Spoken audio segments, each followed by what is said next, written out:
El viernes 13 de octubre de 1307, una pesadilla en vida dio comienzo para la célebre y gloriosa Orden del Temple.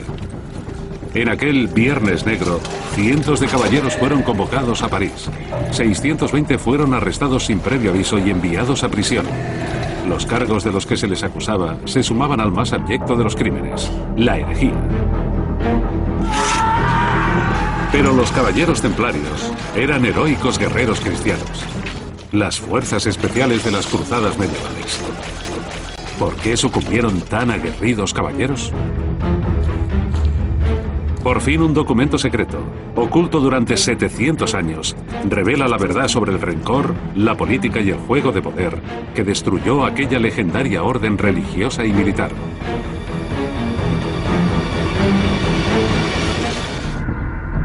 Jerusalén, la ciudad de origen del cristianismo y la más importante de la Edad Media. Si uno coge un mapa de Jerusalén en la época de las cruzadas, la verá representada como el eje del mundo, el centro del mundo. Jerusalén sufrió ataques y fue ocupada y destruida una y otra vez a lo largo de los años, aunque también conoció periodos de calma relativa y de tolerancia religiosa. Pero esa tolerancia se vino abajo en el siglo XI, después de que los turcos selyúcidas ocuparan Tierra Santa, lugar sagrado de cristianos y judíos. Las tensiones entre los turcos musulmanes y los peregrinos cristianos tomaron un cariz violento y destructivo que derivó en masacre.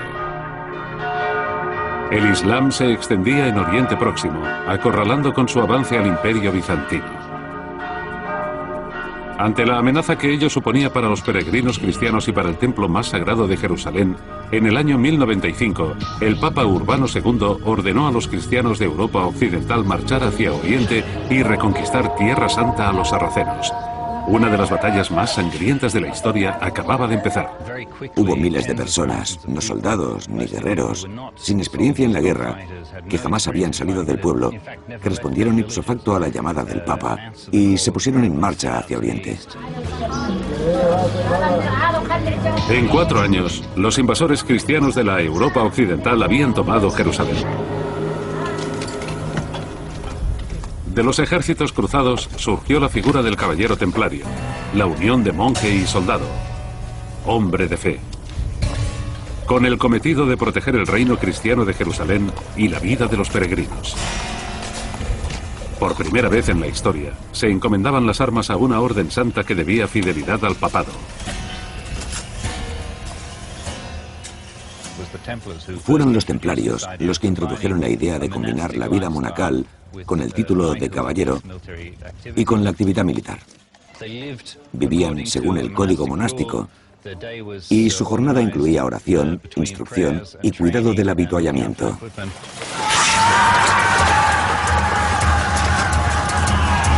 Los templarios se erigieron como un cuerpo de élite. Célebres por su valor y su pureza, se les apreciaba también por ser defensores implacables de la fe.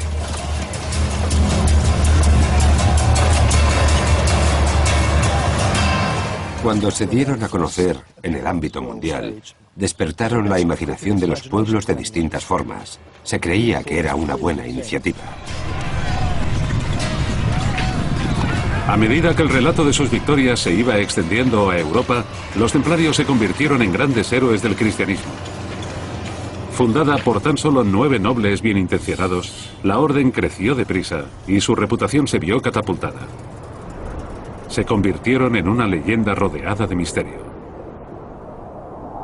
En torno a ellos se arremolinaban mitos, rumores y leyendas. Al parecer ellos mismos lo fomentaban. Al menos no lo negaban. Se podría considerar que se ocultaron tras ese mito durante la mayor parte de su historia. Un erudito de la época, Bernardo de Claraval, les describió como guerreros fuertes por un lado y monjes que luchaban contra el vicio y los demonios por el otro. Un cuerpo de hombres que no debían temerle a nada. Hombres que no temían a la muerte y que creían que el Señor les observaba y les convertiría en sus mártires.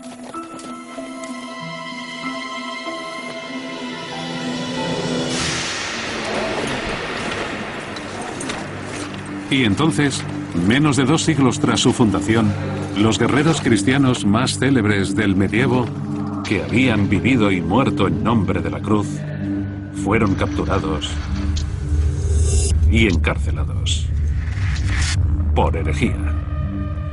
El encarcelamiento de los templarios dio mucho que hablar. Hubo protestas en Alemania, donde eran extremadamente queridos. Los reyes de España y Portugal jamás creyeron las acusaciones. Nadie creía que los templarios, héroes del cristianismo durante 2 siglos, pudieran estar presos por herejía. Después de que miles de caballeros templarios murieran por su fe durante 200 años, ¿por qué de pronto se les acusaba de herejía?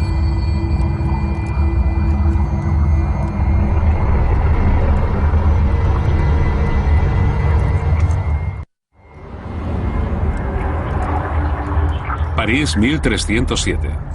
Los caballeros templarios han sido condenados por Felipe IV el Hermoso, rey de Francia. Después de 200 años de cruzadas por la fe cristiana, se les acusa de herejía. ¿Era cierta la acusación? ¿Ocultaban algo los templarios? Los templarios actuaban con gran discreción desde el comienzo de su actividad. Les rodeaba un halo de misterio, rumores y mitos. El misterio sigue nublando la figura de los templarios, sus ritos secretos de iniciación, el paradero de las enormes riquezas que amasaron y que jamás fueron halladas. La orden fue fundada discretamente en Jerusalén en 1119, unos 20 años después de que las cruzadas conquistaran la ciudad. Un caballero francés fundó la orden para proteger a los peregrinos en Tierra Santa. ¿Cómo consiguieron tener iglesias y fortificaciones por toda Europa y un poder capaz de rivalizar con el de los monarcas europeos? La respuesta puede hallarse en que los templarios también eran conocidos por ser guardianes de las santas reliquias. Reliquias que también comercializaban. Reliquias que eran símbolos de la Edad Media, más apropiadas para exhibir que el dinero o las joyas.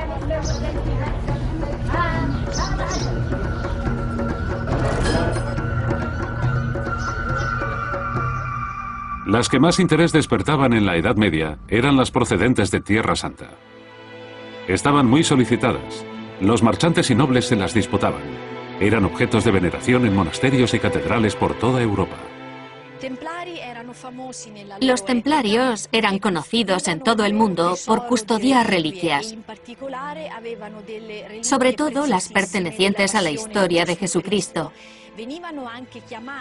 Bastaba el sello de un templario para garantizar la autenticidad de una reliquia.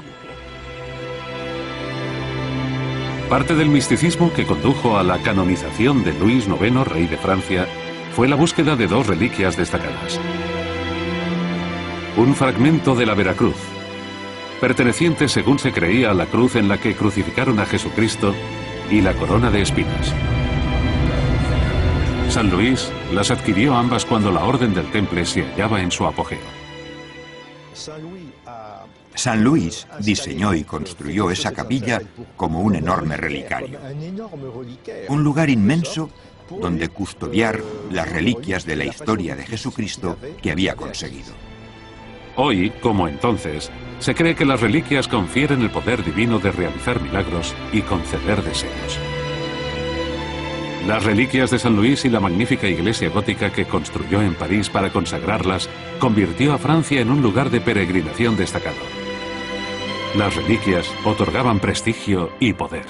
Jerusalén era el lugar donde más reliquias de la historia de Jesucristo se hallaron y los templarios formaron su hogar en el mismo centro de la ciudad vieja. Los templarios se establecieron en el Monte del Templo, la parte sur de la explanada de las mezquitas, donde se encuentra la mezquita de Al-Aqsa, que se convirtió en cuartel general de la Orden del Temple. De ese modo se hallaban en la zona más importante de Jerusalén. El Monte del Templo también alojó al parecer el primer templo judío del rey Salomón, que custodiaba el Sancta Sanctorum, donde se guardaba el Arca de la Alianza.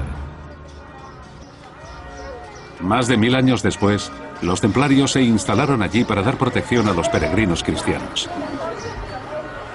Pero los extensos túneles hallados bajo el monte dieron pie a leyendas de caballeros en busca de tesoros y santas reliquias. Hay un arqueólogo que tiene una explicación más racional. Está demostrado que excavaron bajo el monte del templo, no cabe duda. Sabemos que construían bodegas, baños y un nuevo palacio, lo cual requería excavar en la zona. También pudieron haber excavado pasadizos bajo el monte.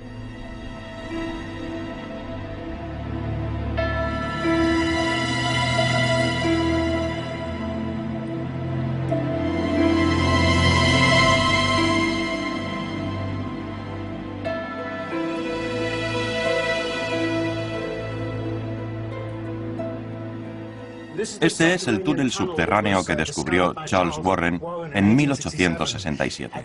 En aquel momento estaba lleno de aguas residuales y él iba a la deriva en una puerta de madera. El túnel es uno de los cientos que se encuentran debajo de Jerusalén y del monte del templo.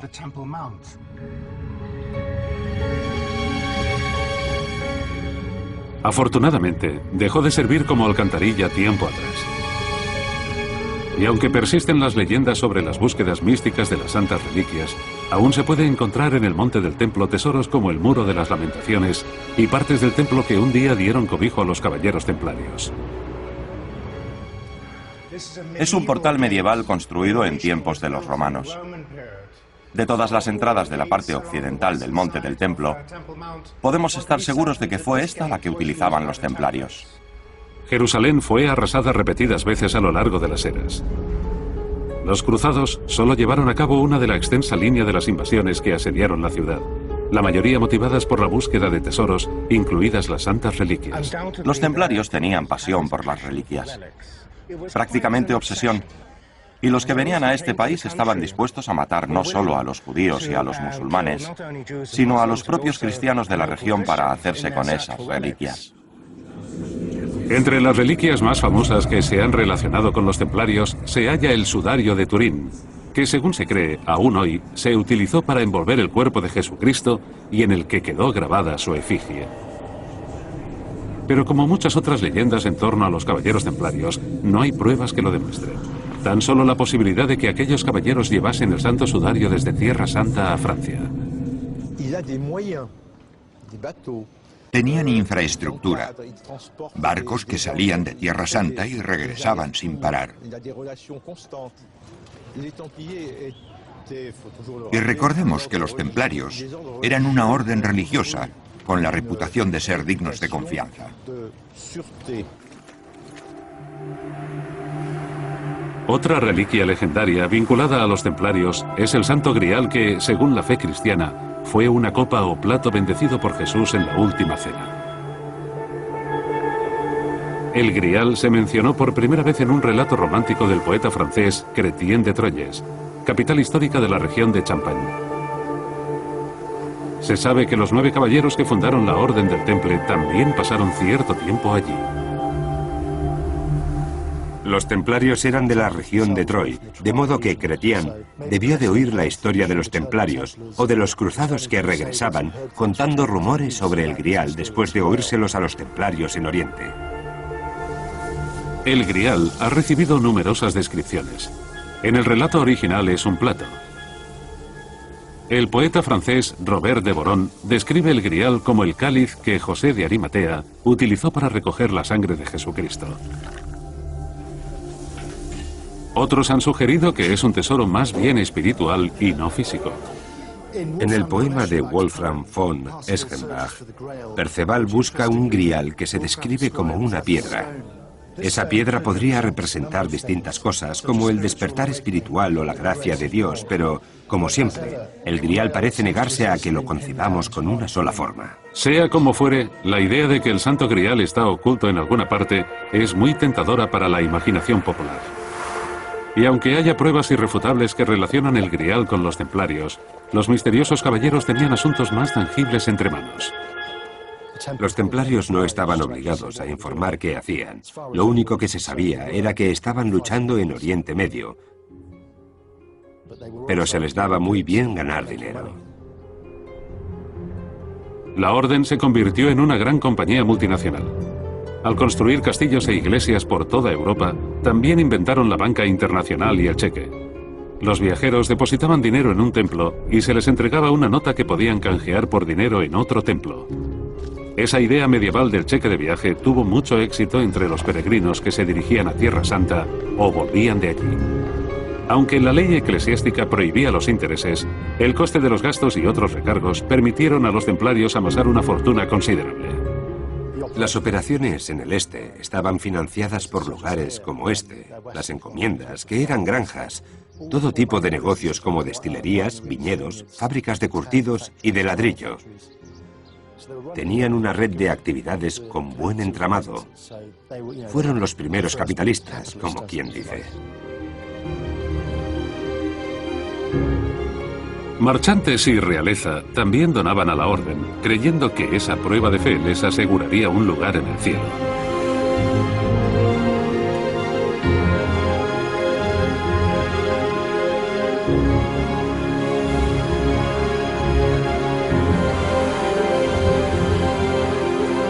Y los templarios no pagaban impuestos. Poderosos y fuertes eran los hombres del Papa.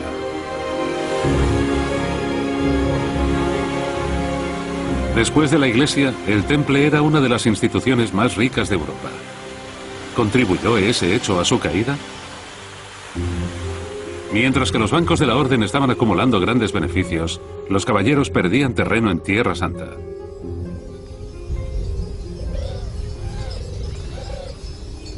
Hacia mediados del siglo XII, la marea se había llevado a las cruzadas. Hacia el año 1187, el sultán Saladino dirigió una fuerza renovada. A 112 kilómetros al norte de Jerusalén, la batalla de los Cuernos de Jatín fue el principio del fin. El gran error del ejército cruzado fue acudir a enfrentarse a Saladino bajo sus condiciones y en situación difícil, con el calor estival, viajando hacia Oriente con el sol de cara al amanecer, y el 4 de julio se vieron rodeados por un ejército más fuerte. Fue una derrota rápida y decisiva.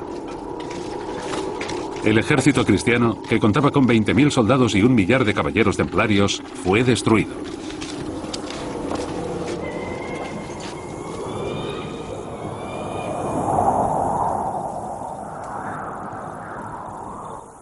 Tan solo 3 meses después, en octubre de 1187, Jerusalén fue tomada por Saladino. Los caballeros templarios fueron expulsados del monte del templo.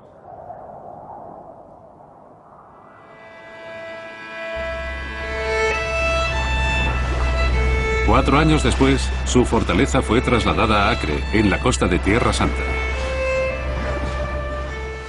Los templarios que contaban con barcos llevaron consigo armamento y tropas, además de otros suministros a través del puerto de Acre, ciudad que convirtieron en su cuartel general urbano.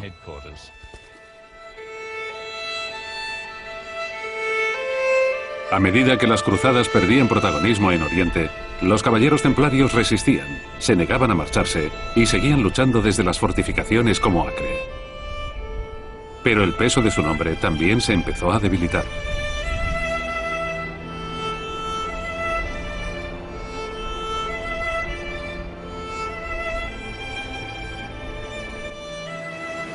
Cien años y 6 encarnizadas campañas después, todo terminó.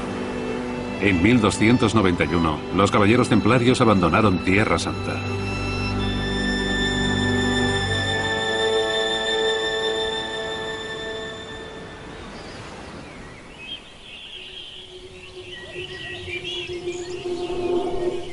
Los templarios se retiraron a Europa.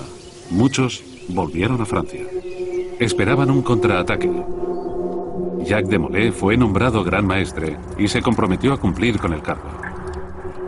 16 años después, el guerrero ya entrado en años seguía soñando con retomar Jerusalén, pero su orden ahora se enfrentaba a otro enemigo, Felipe IV el Hermoso, rey de Francia.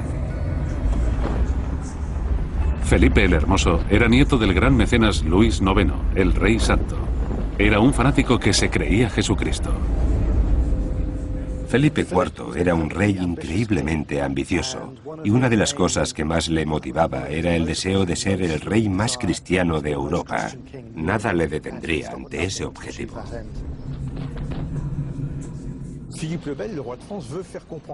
Felipe el Hermoso creía ser, como descendiente directo de San Luis, el Rey Santo, la imagen de Cristo en la tierra.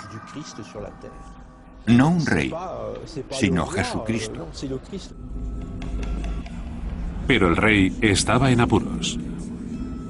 Felipe había pedido dinero prestado a los templarios para financiar la guerra contra Inglaterra y hacia 1307 se estaba quedando sin fondos. Su reinado estaba al borde de la bancarrota y necesitaba el dinero de los templarios. A principios de los años 1300 ya no había razón para que los cruzados siguieran existiendo. Al perder relevancia en las cruzadas, los templarios se sentían vulnerables. Sus bancos estaban repletos de dinero de los cruzados y el rey lo sabía. Sean Martin cree que el rey pretendía quedarse esa fortuna cuando utilizó a los templarios para huir de una indignada multitud. Felipe se refugió en el castillo del Temple en junio de 1306. Quería devaluar la moneda, lo que impulsó a las masas a rebelarse y perseguirle por las calles de París. Tuvo que refugiarse en el templo. Fue entonces cuando vio los tesoros que allí se guardaban: oro, monedas y mucho más. Felipe decidió suprimir a los templarios y quitarles su capital, pero no tenía poder sobre ellos. Solo el Papa podía gobernar la orden con legitimidad, pero el rey necesitaba desestabilizarla.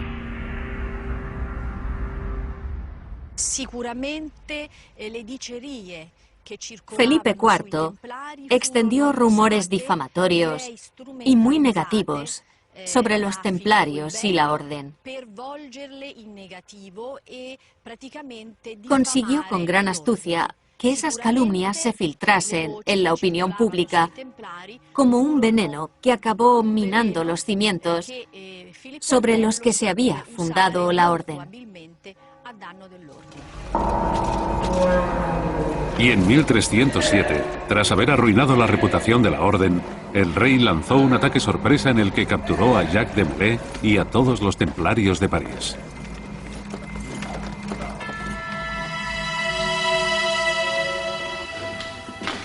Enterrada al fondo de los archivos nacionales de París, se halla la orden de arresto que se envió por toda Francia para darle uso en aquel viernes 13 ignominioso. Felipe IV atacó las iniciativas secretas de los templarios y les atribuyó un comportamiento disoluto tras las puertas cerradas. Se les acusaba de corrupción financiera y de sodomía. También se les acusó de idolatría y de adorar gatos.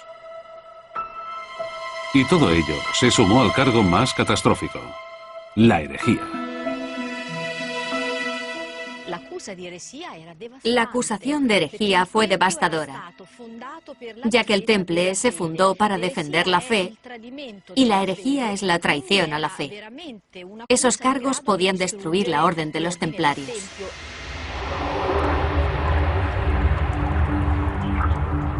Al gran maestre Jacques de Molay se le acusó de 104 cargos de conducta impropia y herejía. Había servido con devoción a la orden durante 42 años. Era poco probable que los cargos de Felipe pudiesen cuajar. Sin embargo, 2 semanas después de las detenciones, aconteció una desagradable sorpresa. El gran maestre de los templarios firmó una confesión completa en la que admitía los cargos por herejía.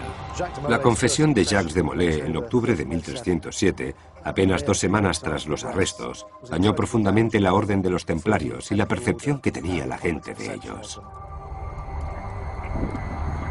Los héroes de la cristiandad se enfrentaban a la muerte como herejes. Pero ¿cuál fue la causa de la repentina confesión de Jacques de Molay? ¿Podía alguien evitar que pagasen tan alto precio?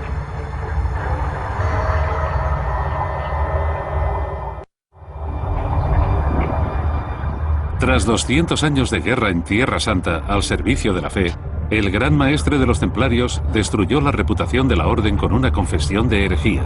El rey de Francia iba ganando su guerra personal contra los templarios, y el premio al que aspiraba era magnífico. El Temple de París era la fortaleza en la que los templarios tenían el grueso de su fortuna. Desempeñaban la función de banqueros tanto para el rey como para los acaudalados burgueses parisinos.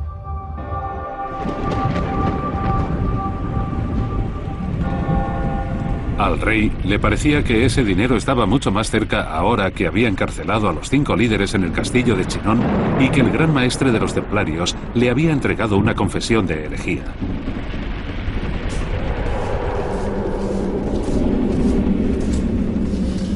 Pero, ¿cuál fue el motivo real de aquella repentina confesión?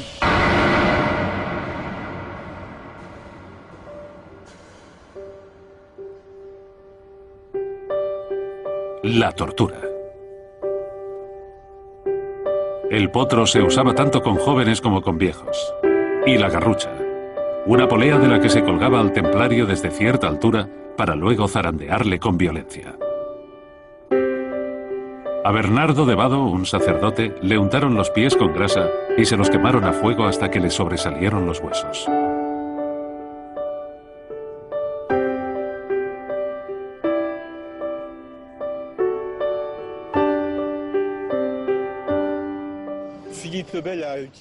Felipe el Hermoso utilizó la tortura porque era una práctica habitual en los juicios de la época.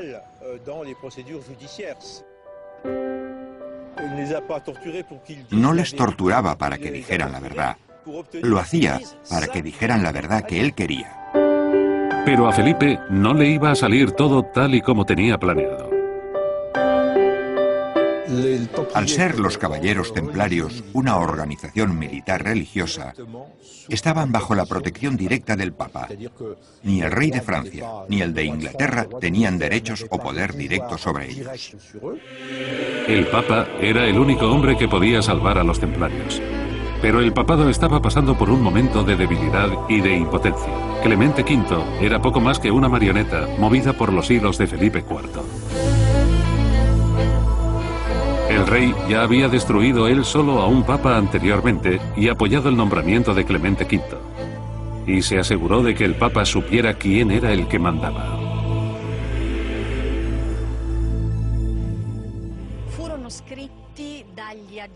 Los agentes de Felipe IV escribieron varias cartas anónimas acusando al Papa de herejía. Eran intentos de minar la reputación de Clemente V en todos los frentes. Se llegó incluso a decir que tenía un romance con una dama muy atractiva, la esposa de un noble francés. Clemente V se vio obligado a colaborar con el rey de Francia, que quería tener siempre a mano a su papa particular. Por primera vez en la historia, el papado se trasladó y salió del Vaticano.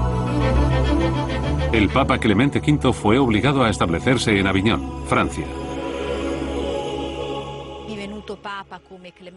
El papa Clemente V quería ir a Italia, al Vaticano, porque estaba mucho más seguro allí, pero siempre se lo impedían. El rey de Francia lo mantenía en su reino como si fuese un rehén. Pero el Papa tenía un último recurso para salvar a los templarios. Dispuesto a indagar sobre la confesión de herejía, Clemente puso en marcha una investigación papal.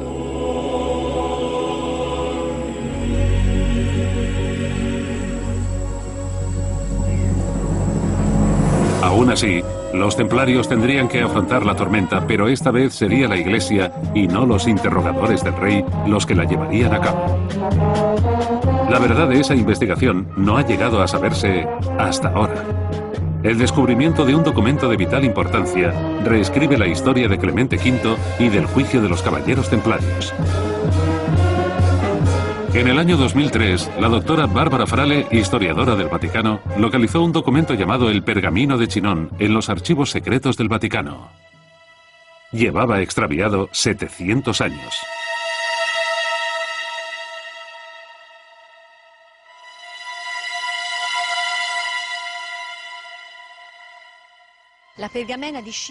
El Pergamino de Chinon es el documento original sobre una investigación que llevó a cabo una comisión cardenalicia sobre el Gran Maestre del Temple y otras cabezas visibles de la orden.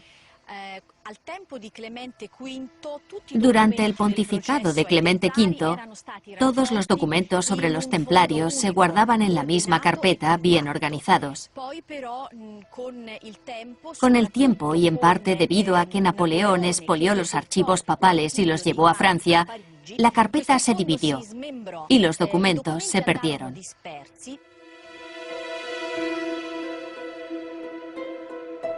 En lo esencial, el pergamino de Chinon perdona a los templarios, pero también da a entender que se arrepintieron después de que la investigación papal descubriera que llevaban a cabo actos inmorales. Al inicio de la investigación papal sobre los templarios, 3 de los cardenales de Clemente V fueron llevados a la prisión de Chinon. Lejos de retractarse de las anteriores confesiones de herejía, los líderes templarios solían repetir las mismas confesiones a los hombres del Papa. Y en gran parte tuvo que ver con sus ritos de iniciación que se establecieron en secreto en la Catedral de Troyes unos 200 años antes. Aquí es donde se escribió el primer reglamento oficial, en el que se explicaba en detalle el proceso de adhesión a la orden, incluidos los ritos de iniciación. El reglamento se guardaba bajo llave dentro de la orden, y los detalles que contenía no se distribuían ni difundían. Se trataba como un asunto interno. Según el Código Oficial de los Templarios, se preguntaba al iniciado si quería ser siervo y esclavo de la casa por siempre. Se le advertía que si tenía trato con mujeres, se le colocarían pesadas cadenas. Al final, se pronunciaba un salmo al presentar la túnica templaria. Pero a pesar de la absolución papal que contiene el pergamino de Chinon, las confesiones de los templarios habían levantado el velo de secretismo que cubría sus rituales, y lo que se reveló sobre ellos conmocionó a toda Francia. Según las confesiones, se obligaba a los templarios a repudiar a Jesucristo durante la iniciación. Una traducción de las pruebas aportadas por el templario Godofredo de Charny describe cómo otro caballero le mostró un crucifijo y le ordenó que renegase de Jesucristo en lugar de jurarle fe.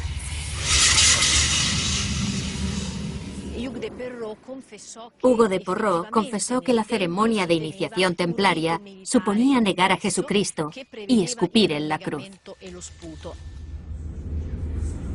Jacques de Molay repitió la confesión que le había dado al rey, según la cual el receptor le enseñaba la cruz y le exhortaba a renegar del Dios cuya imagen representaba dicha cruz y a escupir sobre ella.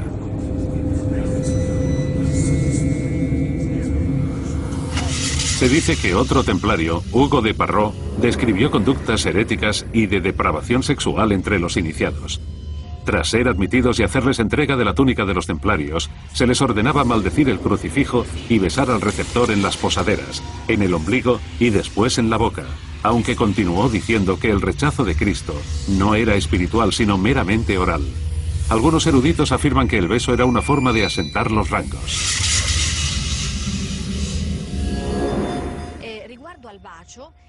El beso era una parte humillante del ritual para el nuevo templario y se hacía para que entendiese que debía ser obediente y subordinarse a su superior.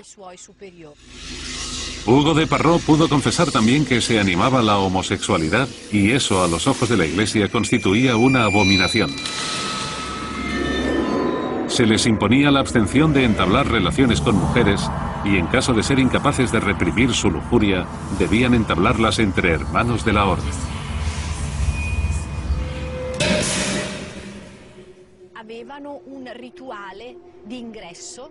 Establecieron un ritual de obediencia que era de naturaleza indecente e impropia para una orden religiosa. Las confesiones de los templarios se sumaron a una letanía de herejías. Al parecer, habían admitido su homosexualidad, blasfemias y profanaciones de la cruz. Felipe IV había arrancado la primera confesión a los templarios mediante la tortura, pero ¿habían procedido de igual modo los hombres del Papa?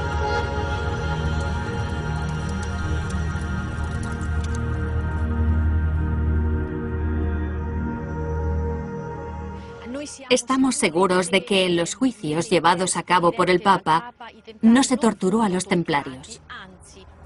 De todas formas, los templarios estaban en un brete. El Gran Maestre y sus lugartenientes se habían condenado ante los representantes de la mayor autoridad cristiana del mundo. Había una mínima oportunidad de salvarse de la pena de muerte: que el Papa absolviera oficialmente sus pecados.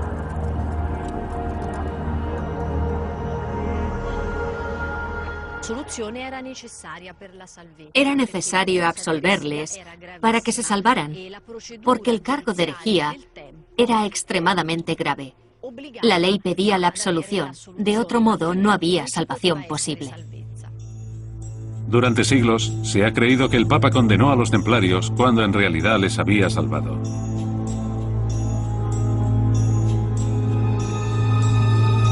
El pergamino de Chinon prueba que absolvió incondicionalmente a Demolay y a los demás líderes.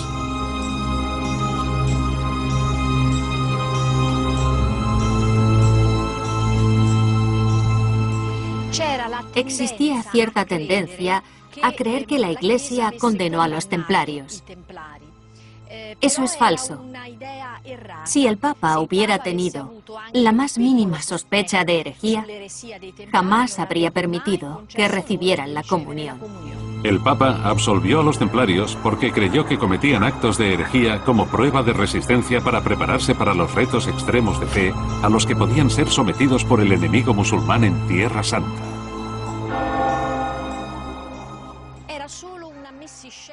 Era teatro, algo así como una prueba de obediencia.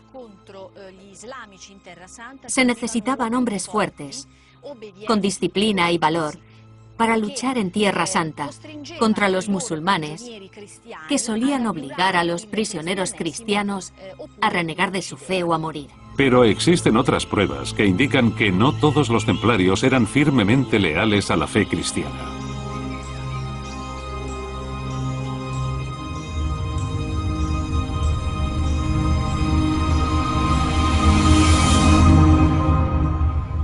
En los muros de la prisión de Chinon, los presos templarios dejaron tras de sí extrañas inscripciones. Entre formas geométricas, se aprecia claramente en una de las paredes el símbolo de Venus, diosa pagana del amor a la que rendían culto los romanos. Un corazón del que emerge una flor indica una referencia a la versión griega de la misma diosa, cuyo nombre es Afrodita.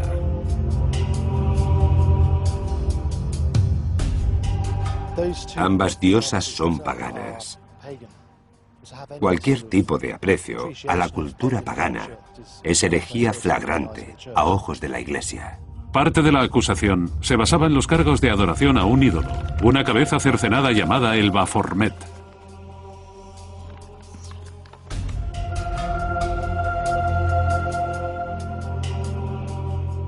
Uno de los muchos rumores sobre los templarios es que se encontró una reliquia bajo el monte del templo de la que se decía que era nada menos que la cabeza embalsamada de Juan Bautista. Afirmar que los templarios veneraban al Baphomet era una gravísima acusación de herejía. Aparte de inscripciones paganas y cabezas cortadas, parece que el comportamiento de los templarios también ponía en entredicho su reputación de monjes cristianos. Aunque fuesen héroes de la cristiandad, los templarios eran también personas de carne y hueso, con todos los defectos que eso conlleva. Esto se refleja en un dicho de la época: beber como un templario. Es imposible saber a ciencia cierta si los templarios cometían o no los actos de herejía con el propósito de entrenarse. Pero indudablemente llevaban dando la vida por la causa cristiana unos 200 años. Y el Papa les había devuelto esa lealtad expiando oficialmente todos sus pecados. El Papa era, por supuesto, la mayor autoridad religiosa. Al absolverles, los templarios quedarían limpios, sin cargos. Los caballeros estaban libres de pecado. Los templarios estaban salvados. Pero el rey de Francia, que ansiaba sus riquezas y su caída, no pensaba darse por vencido tan fácilmente. Felipe IV jugó su última carta. Felipe IV chantajeó al Papa. O bien éste aceptaba la destrucción de los templarios, o bien el rey de Francia crearía con sus obispos una iglesia de Francia escindida, fuera de la Iglesia católica. Lanzó su órdago. Una batalla entre el rey y el papa por el poder religioso en Europa. Enfrentado al dilema de dividir la Iglesia o desistir en la defensa de los templarios, Clemente V se rindió. Pese a haber absuelto a los templarios, acabó por venderles. En un acto final de traición, abolió la Orden de los Caballeros Templarios en marzo de 1312. Tras 200 años de cruzadas y devoción cristiana, se extinguió la orden que se había descrito como un cuerpo de hombres que no le temían a nada. Pero el desenlace aún sufriría un último giro y una decepción abrumadora para el rey de Francia. La abolición de los caballeros templarios se dio en medio de una lucha de poder entre el rey y el papa. El botín eran sus riquezas y ellos el precio. Pese a haber sido absueltos de las más graves acusaciones posibles, incluida la herejía, el Papa Clemente V había borrado la orden del mapa y dejado la reputación de los templarios por los suelos. Su maltrecho gran maestre, Jacques de Molay, había pasado más de 6 años en prisión. Estaba exhausto. Antes de que pudieran obligar al anciano a ratificar su confesión y condenar el trabajo de toda su vida, se retractó, despreciando así la absolución del Papa. Se sublevó. Se dio cuenta de que había cometido un error, de que se había equivocado. Dijo, nunca admití aquellos errores. Son falsos. La orden es pura, la orden es santa y yo la defiendo.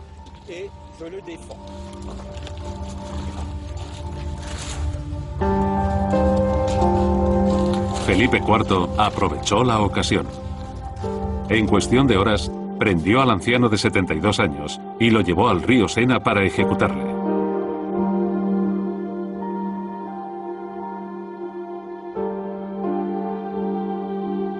De Molay pidió que le desatasen las manos para poder rezar hacia Notre Dame mientras encendían la pira.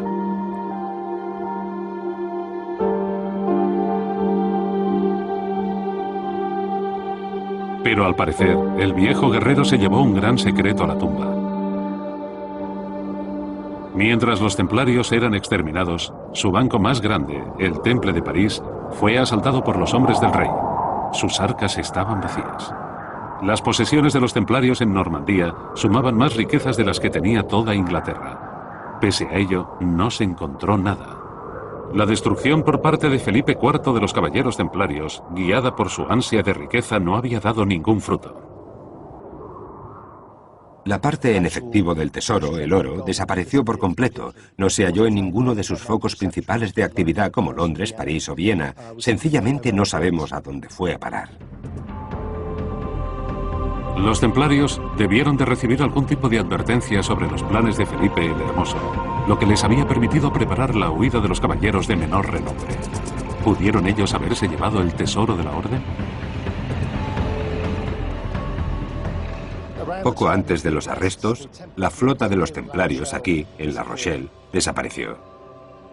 Nadie ha podido asegurar nunca cuántos barcos había aquí, ni lo que contenían, pero desaparecieron por completo de la faz de la tierra.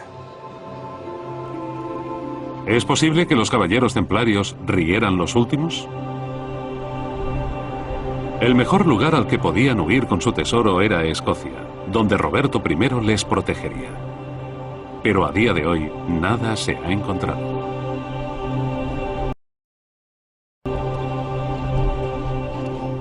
Se aceptó a muchos templarios en el seno de una orden rival y más antigua, la Orden de Malta. Antes de los arrestos, el Papa había sugerido la unión de ambas. Una orden combinada podría haber sobrevivido al ataque de Felipe IV, pero Jacques de Molay lo rehusó y pagó un alto precio por rechazar el plan del Papa.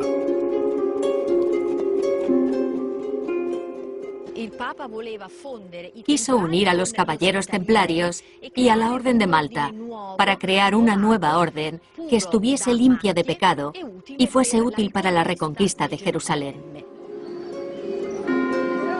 La Orden de Malta se convirtió en la auténtica orden intocable y sigue en activo hoy en día. Con sede en Roma, ostenta el cargo de observador de las Naciones Unidas y es la organización de beneficencia más antigua del mundo. En cuanto a los templarios, su orden, antes inmensa, poderosa y enormemente rentable, se esfumó sin más.